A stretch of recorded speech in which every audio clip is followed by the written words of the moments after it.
പ്രിയ സുഹൃത്ത്, നിങ്ങളുടെ എല്ലാം കുടുംബ സുഹൃത്തു കൂടിയായിട്ടുള്ള ശ്രീമാൻ പമ്പവാസ് നായർ, വേദിയിലുള്ള മന്ത്രിമാരുൾപ്പെടെ ഏറെ പ്രിയപ്പെട്ട സഹപ്രവർത്തകരെ, സഹോദരി സഹോദരന്മാരെ, സുഹൃത്തുക്കളെ, ഒരു പ്രസംഗത്തിന് മുതിരുന്നില്ല.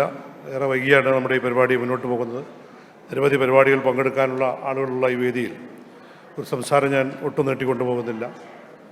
ശ്രീ പമ്പവാസ് നായരുമായി ഏറ്റവും അടുത്ത കാലത്ത് സൗഹൃദമുണ്ടായ ഒരു സുഹൃത്ത് എന്നുള്ള നിലയിൽ വളരെ സന്തോഷത്തോടു കൂടിയും അഭിമാനത്തോടു കൂടിയുമാണ് ഈ പരിപാടിയിൽ പങ്കെടുക്കുന്നത്. ഞാൻ അദ്ദേഹത്തെ നിങ്ങൾക്ക് പരിചയപ്പെടുത്തേണ്ടതില്ല. എന്നെക്കാൾ കൂടുതൽ നിത്യജീവിതത്തിൽ ഒട്ടേറെ അനുഭവങ്ങളിലൂടെ നിങ്ങൾക്കെല്ലാം നേരിട്ട് അറിയാവുന്ന നിങ്ങളുടെ സുഹൃത്തും സഹോദരനുമായ അദ്ദേഹം വളരെ മാതൃകാപരമായ ഒരു പ്രവർത്തനമാണ് അദ്ദേഹത്തിൻ്റെ വീട് താമസത്തോടനുബന്ധിച്ച്, ഗൃഹപ്രവേശ ചടങ്ങിനോടനുബന്ധിച്ച് ഇവിടെ സംഘടിപ്പിച്ചിട്ടുള്ളത്. അദ്ദേഹത്തിൻ്റെ മാതാപിതാക്കളെ അനുസ്മരിച്ചുകൊണ്ട് രൂപീകരിക്കപ്പെട്ട ട്രസ്റ്റും CMN ട്രസ്റ്റിൻ്റെ പേരിൽ നടത്തിയ ഒട്ടേറെ പരിപാടികൾ യാതൊരു പ്രചരണവും പബ്ലിസിറ്റിയും ഒന്നുമില്ലാതെ നമ്മുടെ നാട്ടിൽ നടത്തുകയും ഇപ്പോൾ അതൊരു പ്രത്യേക ഘട്ടത്തിൽ ഈ 50 വീടുകൾ, അദ്ദേഹത്തിൻ്റെ വീട് താമസത്തോടൊപ്പം തന്നെ ഒരു ചടങ്ങായി 50 വീടുകൾ കൂടി ഏറ്റവും അർഹതപ്പെട്ട നമ്മുടെ സമൂഹത്തിൽ അതിന് അവകാശപ്പെട്ട ആളുകൾക്ക് തന്നെ നൽകുന്നു എന്നുള്ളത് ഏറ്റവും ഉചിതമായ മാതൃകാപരമായ ഒരു പൊതുപ്രവർത്തനമാണ്. സമ്പന്നരായ ഒട്ടേറെ ആളുകൾ നമുക്കറിയാം. വിദേശ രാജ്യങ്ങളിലും നമ്മുടെ നാട്ടിലുമൊക്കെ സമ്പന്നരായ ഒട്ടേറെ ആളുകളുണ്ട്. അവരൊക്കെ തന്നെ വലിയ വീടുകൾ ഉണ്ടാക്കാറുണ്ട്. അവരൊക്കെ കുട്ടികളെ നല്ല ആഘോഷമായി കല്യാണം കഴിക്കാറുമുണ്ട്.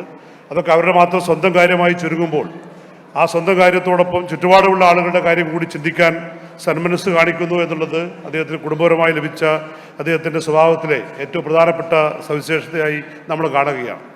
നമ്മുടെ ജീവിതകാലത്ത് നാം ചെയ്യുന്ന കാര്യങ്ങൾ അത് നമ്മുടെ ജീവിതകാലശേഷവും എങ്ങനെയാണ് അനുസ്മരിക്കപ്പെടുന്നത് എന്നുള്ളത് മറ്റുള്ളവർക്ക് കൂടി ഒരു മാതൃകയാക്കാൻ കഴിയാവുന്ന ഒന്നാണ് തീർച്ചയായും ഈ ചടങ്ങ്.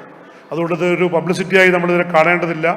മറ്റുള്ള ആളുകൾക്ക് കൂടി പ്രചോദനം ഉണ്ടാക്കാൻ കഴിയാവുന്ന രീതിയിൽ അവനവൻ്റെ മാതാപിതാക്കൾ കാണിച്ചു തന്ന മാതൃകയിലൂടെ ജീവിച്ച് മുന്നോട്ട് പോകുന്നു എന്ന ആത്മവിശ്വാസവും ആർജവവും അത് പൊതുസമൂഹത്തിനു കൂടി പകർന്നു നൽകാൻ കഴിയാവുന്ന ഏറ്റവും ഉചിതമായ ഒരു മാർഗം തന്നെ അദ്ദേഹം സ്വീകരിച്ചു. ഒരു സുഹൃത്ത് എന്നുള്ള നിലയിൽ, ഒരു സഹോദരൻ എന്നുള്ള നിലയിൽ അദ്ദേഹത്തെ പരിചയപ്പെടാനും ഇത്തരം ചടങ്ങുകളിൽ പങ്കെടുക്കാനും കഴിഞ്ഞതിലുള്ള സന്തോഷം രേഖപ്പെടുത്തിക്കൊണ്ട് ഞാൻ അദ്ദേഹത്തോട് വ്യക്തിപരമായി പറഞ്ഞു, ഞാൻ തൊട്ടടുത്ത മലപ്പുറം ജില്ലയിൽ നിന്നാണ് വരുന്നത്.